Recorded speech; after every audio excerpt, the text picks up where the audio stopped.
Leah Cheston and her husband own Right Proper Brewing in Washington, D.C. Our flagship is called Raised by Wolves, which is an aromatic pale ale.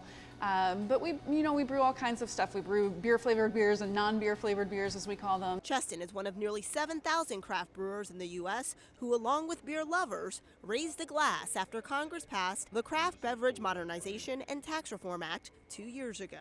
And we'd love to see it continue. Jim McGreevy with the Beer Institute says it reduced the federal excise tax for brewers and aided the industry's explosive growth, which allowed them to spend the money on innovating in their breweries. We were able to hire a new part-time employee almost immediately. But the 2-year tax break runs out at the end of 2019.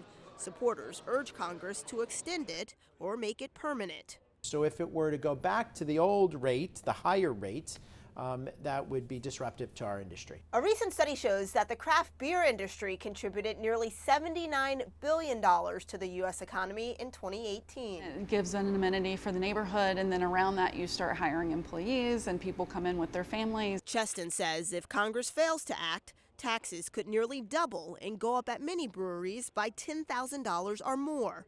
If that happens, prices could go up and staffing could go down. As a small business, that money has to come from somewhere. Supporters say the tax relief could provide stability to the craft beer businesses, its workers, and their communities. In Washington, Brie Jackson.